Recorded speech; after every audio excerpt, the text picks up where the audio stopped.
السلام علیکم ورحمۃ اللہ وبرکاتہ۔ 26واں پارہ شروع ہوتا ہے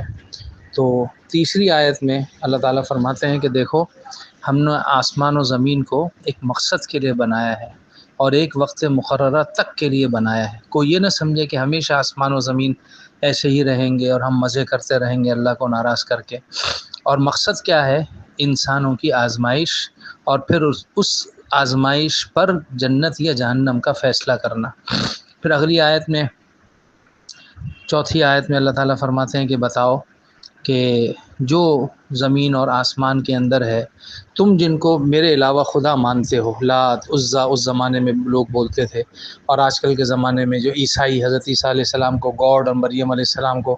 جو خدا کا حصہ مانتے ہیں، اور یہودی جو حضرت عزیر علیہ السلام کو خدا کا بیٹا مانتے ہیں، اور ہندوستان کے اندر جو 33 لاکھ خدا مانتے ہیں، ان سب مشرکوں کو اللہ تعالیٰ کا یہ چیلنج ہے۔ اللہ تعالیٰ فرماتے ہیں ذرا مجھے بتاؤ کہ انہوں نے آسمان و زمین میں کیا بنایا؟ انہوں نے ماذا خلقوا من الارض ام لہم شرک فی السماوات، کیا ان کی کوئی پارٹنرشپ ہے اللہ کے ساتھ 50-50 کی بنیاد پہ، یا 60-40 کی بنیاد پہ، یا 70-30 کی بنیاد پہ، یا 80-20 کی بنیاد پہ، یا 90-10 کی بنیاد پر؟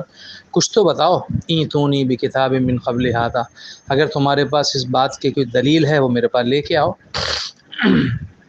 تو یہ اللہ تعالیٰ نے ان کو کھلا چیلنج کیا۔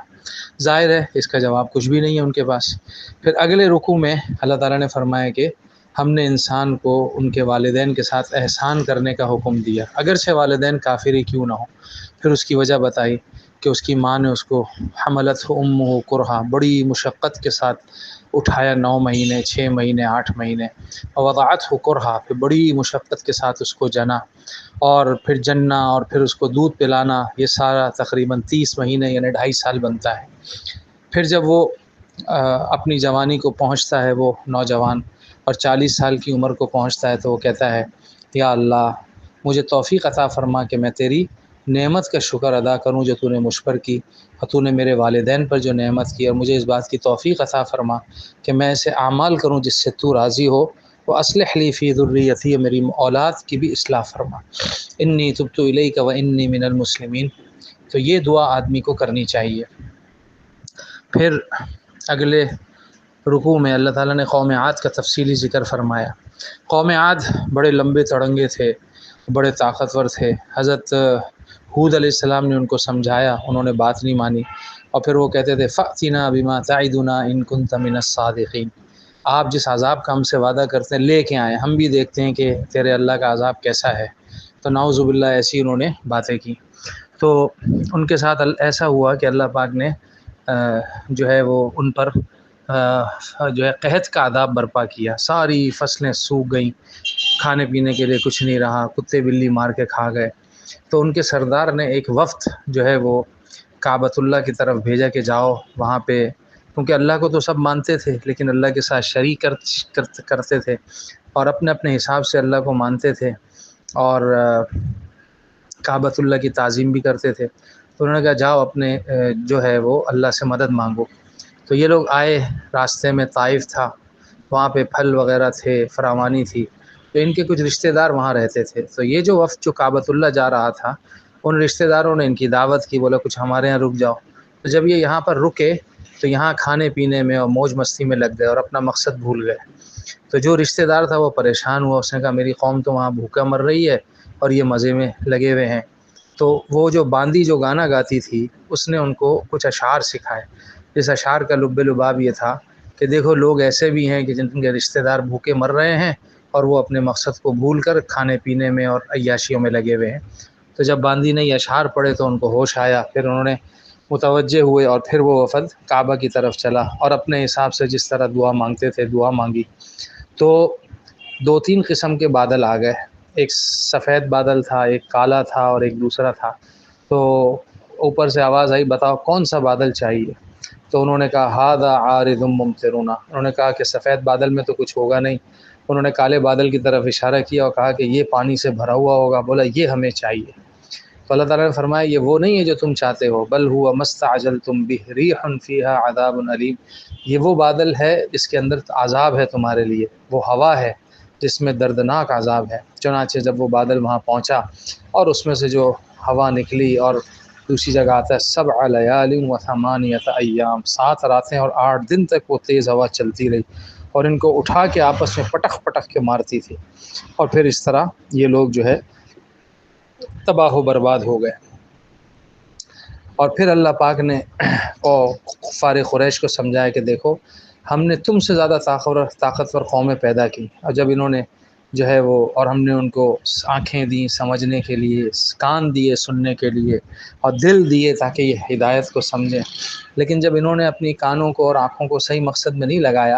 اور جب اللہ کا عذاب آیا تو پھر کوئی بھی ان کو بچا نہیں سکا۔ اس لیے تم بھی جو ہے وہ ہدایت پر آ جاؤ، غلط کاموں سے بچو۔ اگلے رکوع میں اللہ تعالیٰ نے جنات کی دعوت کو بیان کیا۔ اصل میں ہوتا یہ تھا،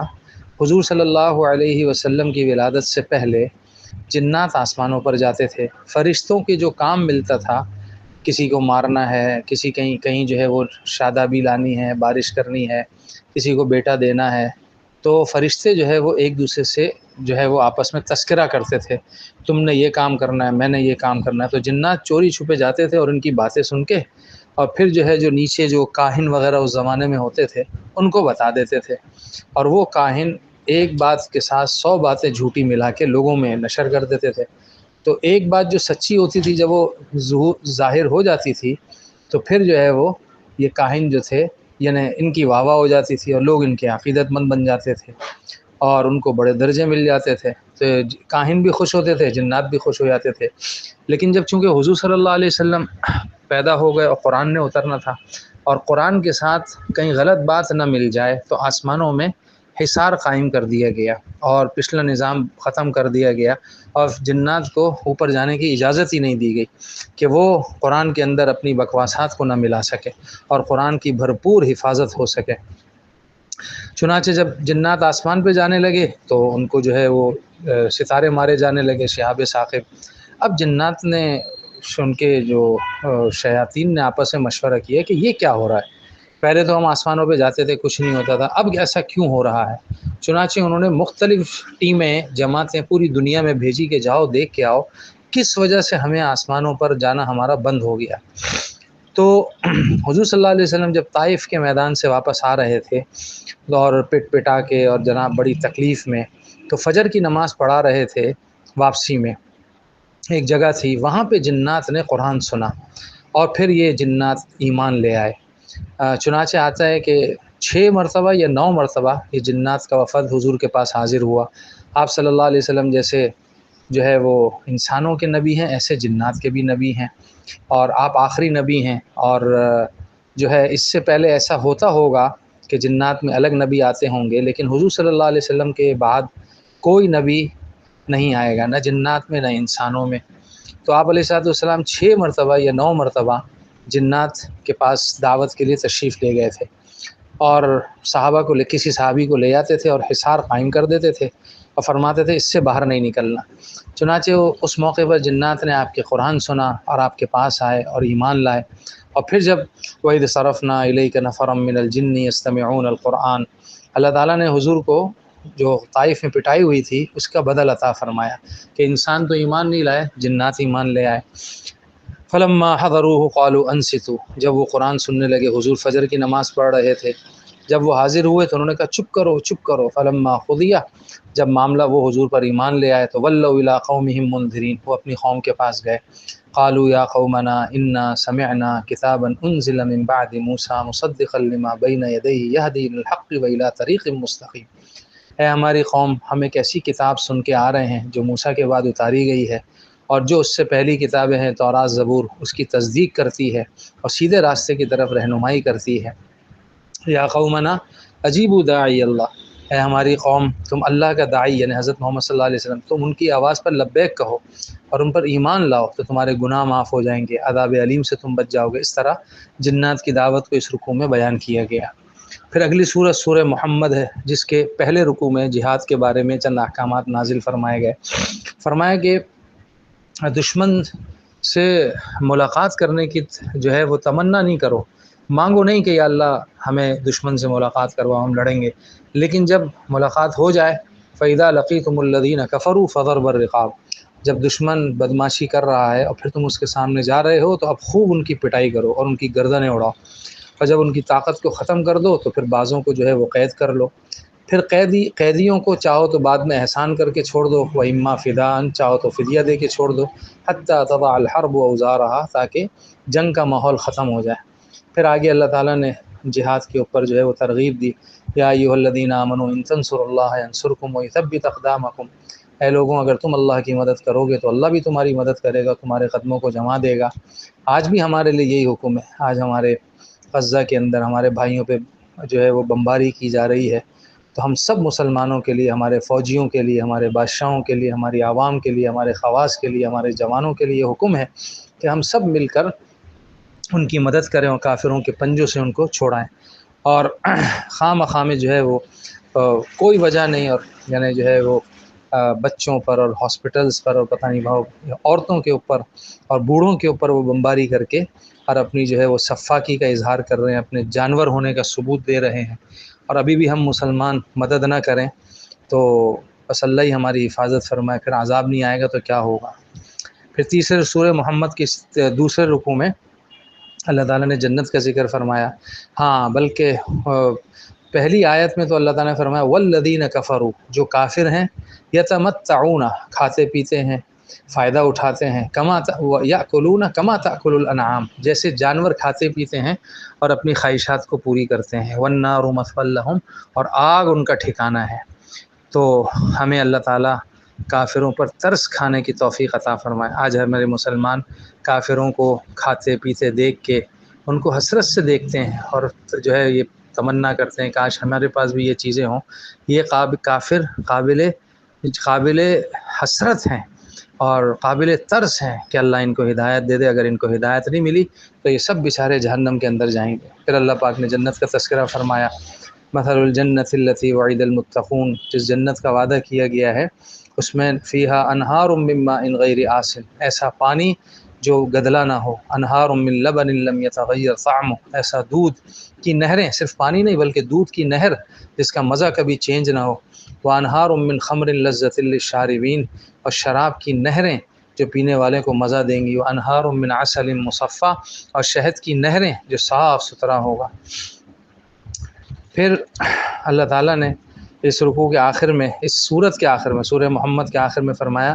دیکھو واللہ الغنی وانتم الفقراء، اگر تم جہاد نہیں کرو گے، اگر تم جو ہے وہ دین کی خدمت نہیں کرو گے، اگر تم اپنا مال خرچ نہیں کرو گے، اللہ کو تمہاری کوئی ضرورت نہیں ہے۔ وَإِن تَتَوَلَّوْا يَسْتَبْدِلْ قَوْمًا غَيْرَكُمْ ثُمَّ لَا يَكُونُوا أَمْثَالَكُمْ، اگر تم اعراض کرو گے تو اللہ ایسی قوم لے کے آئے گا جو تمہارے علاوہ ہوگا اور پھر وہ تمہاری طرح نہیں ہوں گے۔ ہم دیکھ رہے ہیں اس زمانے میں ایک وقت تھا اللہ نے عربوں سے دین کا کام لیا، جب عرب عیاشیوں میں پڑ گئے اور دین کی محنت کو چھوڑ دیا تو آج اللہ پاک نے جو ہے وہ افغانستان والوں سے دین کا کام لیا، جہاد کر کے انہوں نے کافروں کے دانت کھٹے کیے، اور عجمیوں کے اندر اللہ نے مدارس کو قائم کیے، تبلیغ کا نظام قائم کیا، دین کے بڑے بڑے مدارس قائم کیے، جس سے سمجھ میں آتا ہے کہ واقعی اللہ کسی قوم کا محتاج نہیں ہے۔ یہ میری آپ کی سعادت ہے کہ اللہ آج ہم سے دین کا کام لے رہا ہے، ہم اسی طرح اگر کام کرتے رہیں گے تو اللہ ہم سے کام لیتا رہے گا۔ پھر سورہ فتح شروع ہوتی ہے، سورہ فتح انا فتحنا لک فتحا مبینا، یہ اصل میں صلح حدیبیہ کے اوپر نازل ہوئی۔ صلح حدیبیہ سن 6 یا 7 ہجری میں ہوئی، اور اس کی وجہ یہ ہوئی کہ حضور صلی اللہ علیہ وسلم نے خواب میں دیکھا کہ احرام پہن کر ہم مکہ کی طرف جا رہے ہیں۔ آج آپ کو پتہ ہے کہ ہر مسلمان کا دل چاہتا ہے کہ اللہ کے گھر کی زیارت کرے، تو حضور صلی اللہ علیہ وسلم و صحابہ کو آئے ہوئے مدینہ سے 6 سال ہو چکے تھے، اور ظاہر ہے ان کا بھی دل کرتا ہوگا۔ تو اس خواب کی بنیاد پر انہوں نے 1400 صحابہ تیار ہوئے جو احرام باندھ کے چلے، اور جن کا مقصد کوئی لڑائی کرنا نہیں تھا اور صرف اللہ کے گھر کی زیارت کرنا، عمرہ کرنا چاہتے تھے۔ لیکن کفار کو پتہ چلا، انہوں نے راستے میں روک دیا، اور پھر جنگ تو نہیں ہوئی لیکن فائدہ یہ ہوا کہ صلح ہو گئی، لیکن وہ صلح بھی ایسے دب کر ہوئی کہ جس میں مسلمانوں کو ہر طریقے سے ذلیل کیا گیا۔ بھئی اگر مکہ سے کوئی مسلمان ہو کر آئے تو آپ اس کو واپس کریں گے، مدینہ سے کوئی مسلمان مرتد ہو کے آئے تو ہم واپس نہیں کریں گے،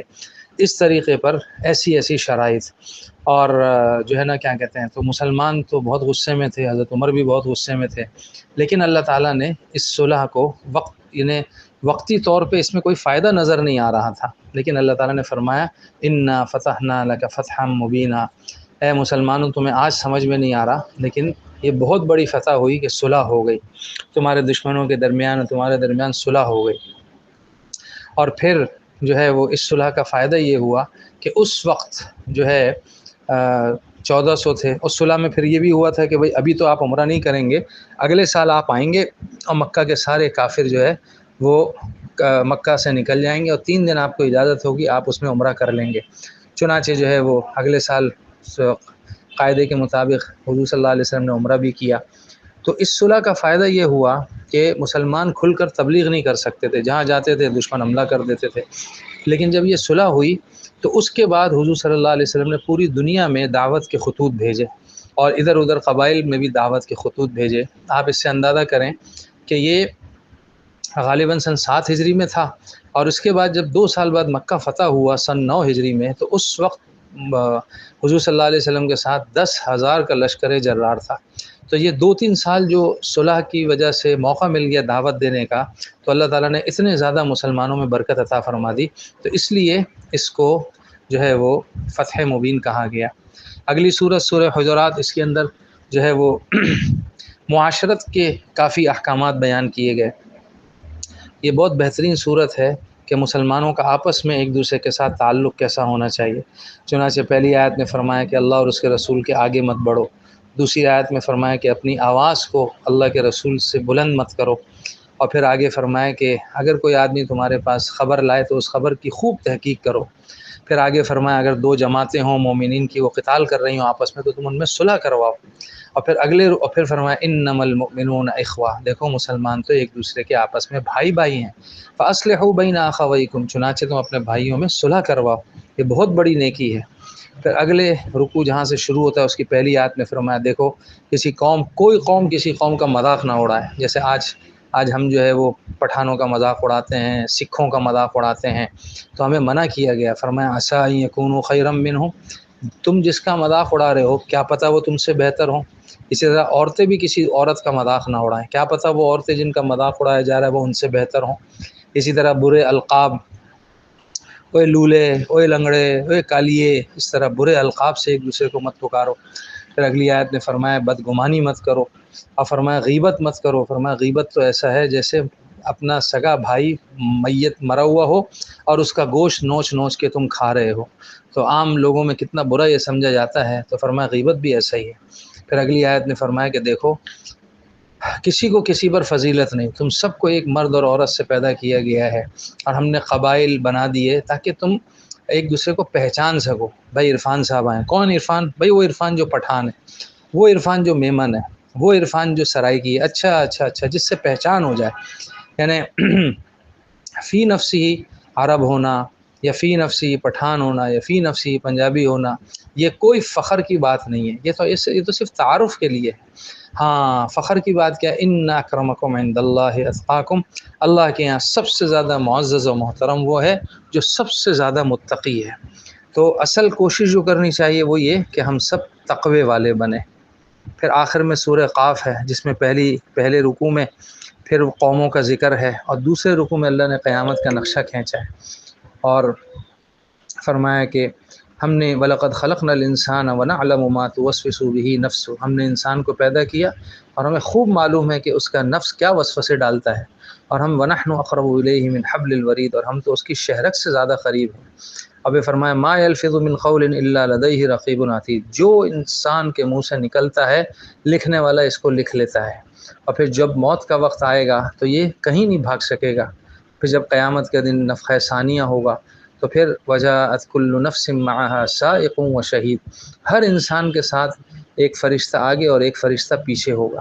اور پھر اس انسان سے کہا جائے گا لقد كنت في غفلة من هذا، دنیا میں بھی یہ فرشتے تمہارے ساتھ ہوتے تھے، فكشفنا عنك غطاءك فبصرك اليوم حديد، دنیا میں تم اس سے غفلت میں تھے لیکن آج تمہاری آنکھیں ہم نے پردہ ہٹا دیا، آج تمہاری آنکھیں تیز ہو گئی، لہذا آج تم اپنے فرشتوں کو اور چوکیداروں کو دیکھ سکتے ہو۔ چنانچہ حکم ہوگا القیا فی جہنم کل کفار عنید، ہر سرکش کافر کو جہنم میں ڈالو۔ جو خیر سے لوگوں کو روکنے والے تھے اور حد سے تجاوز کرنے والے تھے اور حق کی باتوں میں شک کرنے والے تھے، الذی جعل مع اللہ الہا آخر، جو اللہ کے ساتھ دوسروں کو شریک کرتے تھے، لہذا ان کو جہنم میں ڈالو۔ پھر ان کے جو ہے وہ لڑیں گے آپس میں، اللہ تعالیٰ فرمائیں گے لا تختصموا لدی وقد قدمت الیکم بالوعید، میرے سامنے مت لڑو، میں نے پہلے ہی تمہارے سامنے جو ہے جہنم کو کھول کھول کے بیان کر دیا تھا۔ اور پھر یوم نقول لجہنم هل امتلأت وتقول هل من مزید، جس دن ہم جہنم سے کہیں گے تو بھر گئی، وہ کہے گی نہیں نہیں میرے اندر حل من مزید، اور ڈالیے میرے اندر اور ڈالیے۔